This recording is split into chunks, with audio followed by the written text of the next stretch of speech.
A while ago, I created a challenge to break EU4 with just some small changes to the game. A minus sign to a plus sign here, a plus sign to a minus sign there, a cheeky zero added, a cheeky zero removed, and a code comment to remove a line of code. Nothing too crazy, right? Well, you guys delivered. So today, I want to go over 5 mods that I found to be the most creative with how they break EU4, starting with just some subtle changes and ending with EU4 becoming literally unplayable in the best and worst kind of ways. And our journey today begins with Hrodebert's Chaos mod. So here we are in the game. I've loaded in as England for this demonstration, and one of the first things that we're going to observe is going to be the fort impact on devastation. Namely, if we take a look at a fort here, you can see that exists, everything is fine. When we look at the devastation counter, as you can see, it's going up instead of being decreased due to friendly forts. So if you want forts, you can have them, but you're not going to have an economy. Yeah, so if you want to make money, go ahead and delete your forts. But also, if you want to make money, go put your capital somewhere that's not going to devastate your entire country, because of course your capital comes with a capital fort, which is level 1 and hence is going to give you devastation. This is just cruel. The subtlety is distinct, and the AI is not going to know this, and it's just going to build forts anyway and, well, devastate their entire country. But, you know what? I applaud it. The second change, though, now that forts are kind of gone, is going to make warfare a bit more battle-dependent. Namely, after you win a battle, let's say this 13k fights the 14k stack and loses, the Shattered Retreat is going to partake in, instead of gaining a movement speed to be able to run away and recover faster, instead it's going to have, well, not plus 50%, it's going to have minus 50% movement speed, meaning that you can catch up with anyone that's retreating from you much faster, and this is going to lead to a lot more stack wipes, if you position everything correctly, as you can kind of move ahead of the enemy retreating from you. The mod, of course, doesn't end here. There's a cheeky zero added to caravan trade power, which is devastating. What I mean to say is if I go ahead and send a merchant into Champagne here, we do, of course, have to wait for the gentleman to arrive. Yep. Oh, we have 20% trade power in Champagne. And we're almost beating out France here on trade power, because instead of getting 12 caravan trade power, getting 120. This is really brutal and basically devastates inland nodes, but it's very subtle in the way it does it. Another thing that this mod also innovates is that since you should be making a lot more money because you can nick all the trade power from all the inland node people, you shouldn't need loans, or you should need a lot less loans. And if you were to take a loan, though, instead of having to pay them back after 60 months, you have to pay them back in 6 months. It's a -0 in loan duration. This is pretty bad for inflation, and lets inflation get a bit more out of hand. But if you're doing well financially and not taking a lot of loans, it's not going to be that impactful. And of course, finally, for the code comment, something that is incredibly subtle but should make for a quite interesting campaign, culture conversion. See, if we have some Cornish chaps over here in Cornwall and I get rid of them, that would take dip points, and usually that would take time, but not here. The concept of culture conversion requiring time has been commented out, meaning that culture conversion, as you can see here, is now instant, which is beautiful. I love it. We can get rid of the Welsh. It's a very subtle mod, really focuses on some of the smaller changes for breaking EU4, and frankly is quite playable, although do be careful, I didn't delete the forts in Normandy and now there's already some devastation here, so, you know, make of that what you will. But that's enough of our starting mod. We can surely do a lot more fiery things, and indeed, if we focus our efforts towards one country, maybe we can get away with a bit more than just some little tweaks to the game, and I think this is what Hrodebert Portugese Dream mod aims to achieve. Okay, so here we are in Portugal, and this is where we can go through the innovative mod changes to specifically make Portugal amazing, as that's kind of the goal of the mod.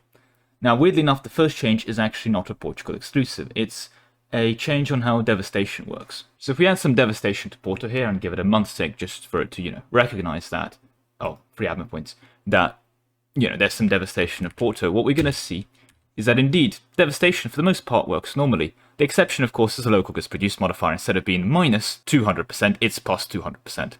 This is, of course, ridiculously overpowered and means that actually, if you just set land on fire, it becomes super good for maintaining the economy. I'm not sure how this is Portugal specific, I'll be honest. I think this is more of a complaint that, you know, you kept getting your coast raided by Morocco and decided, you know what, actually, getting your coast raided will be good for the economy.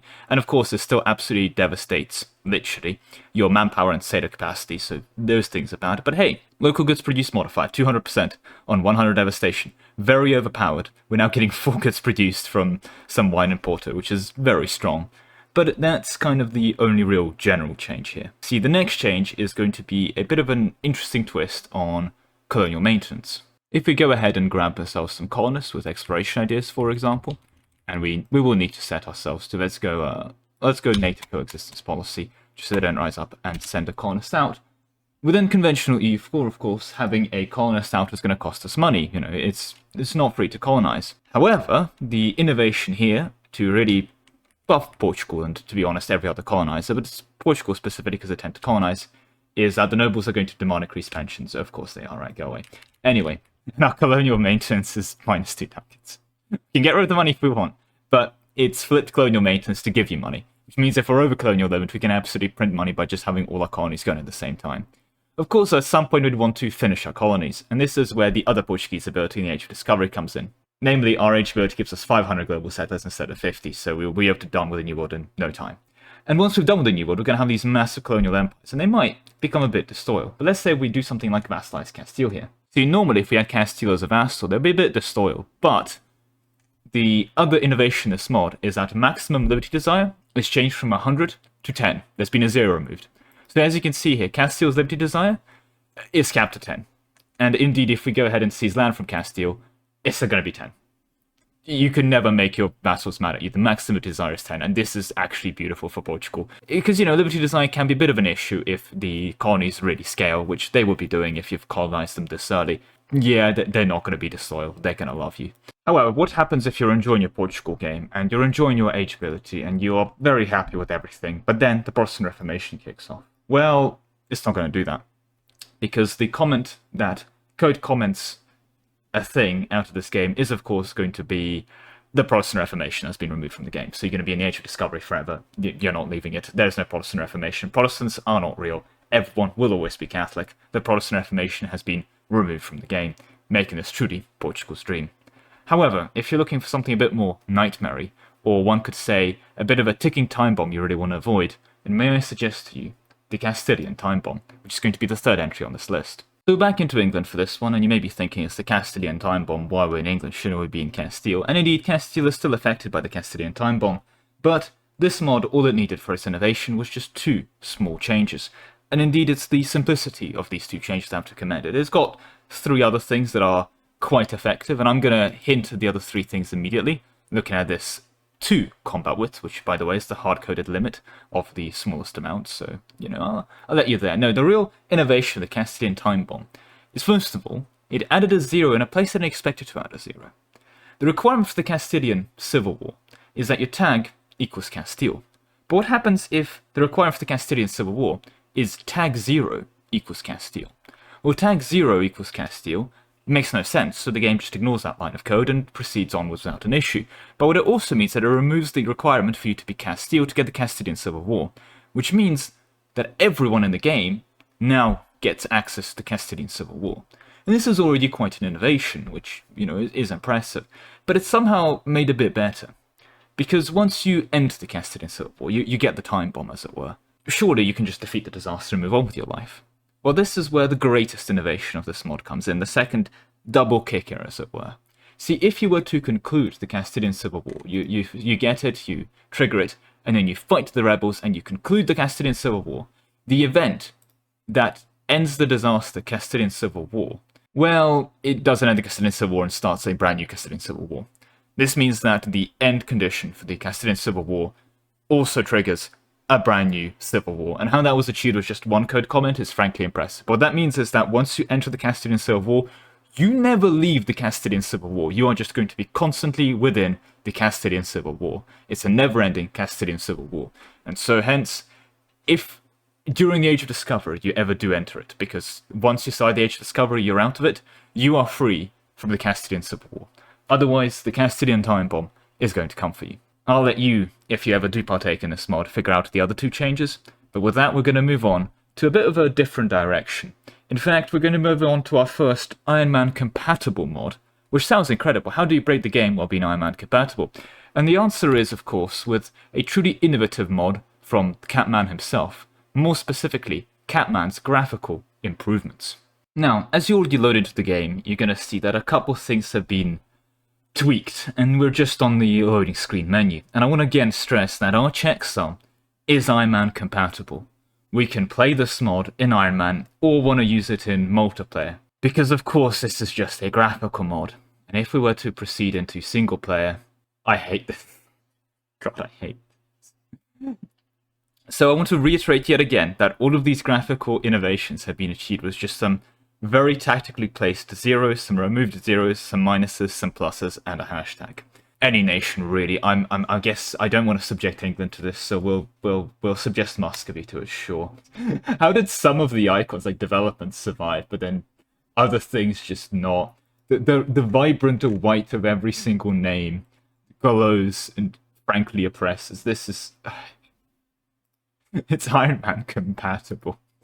The UI telling me that it's Iron Man compatible is struggling, but yeah.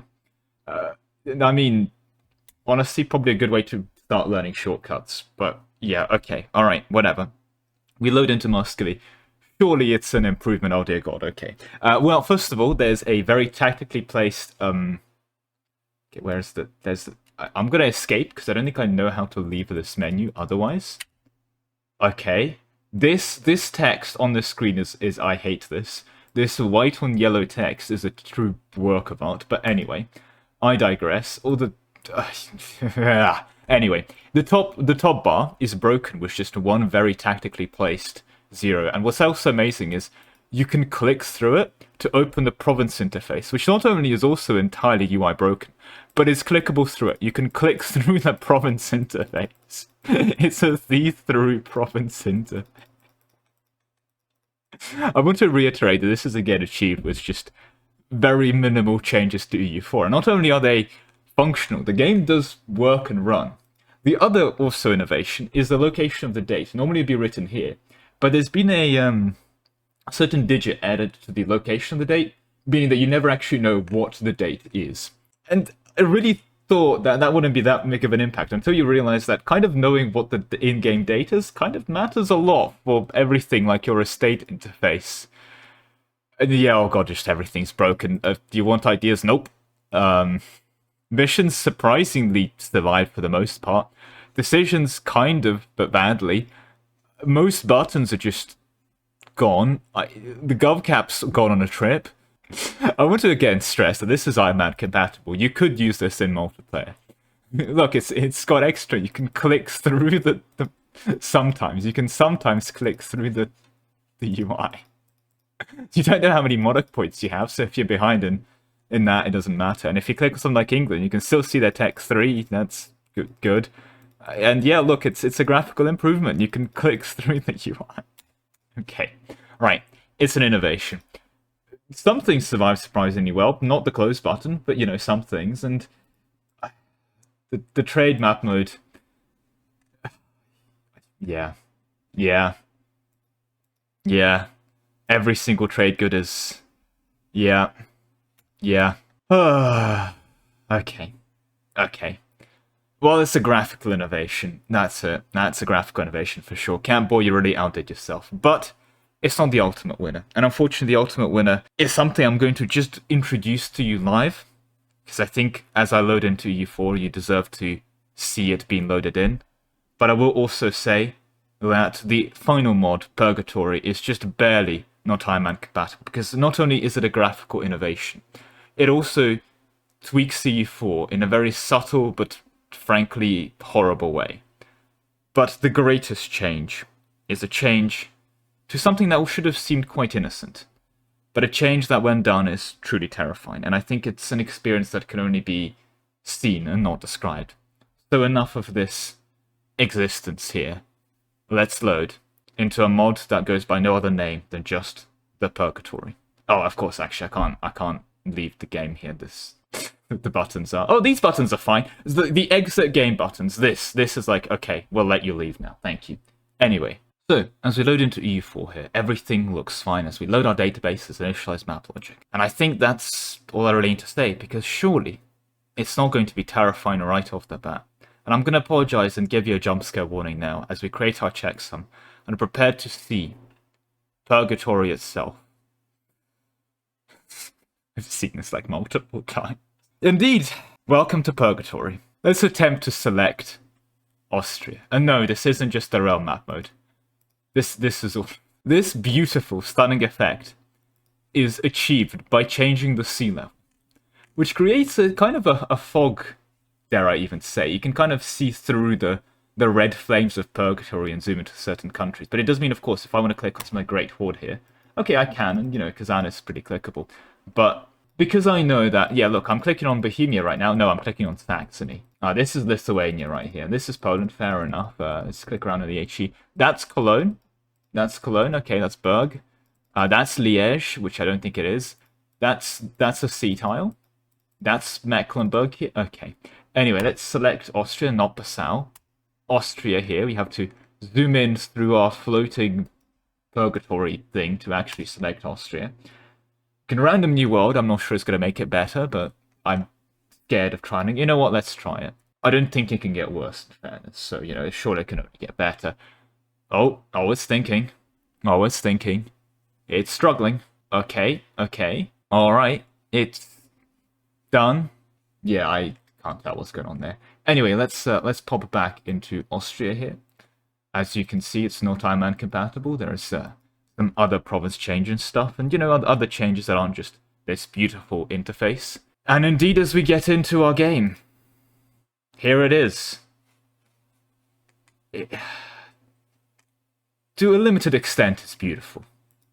Very limited extent. And the fact that EU4 itself loads is a testament to the programming genius of the people involved.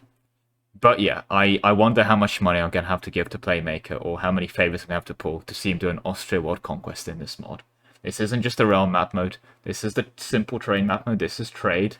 I mean, it's kind of an improvement. This is the religion map mode. Great projects. This does not help. Players does not help. Coalitions, I guess it preemptively coalitioned. Diplomacy, culture, imperial. You basically don't get to play with map modes. This is climate. Yep.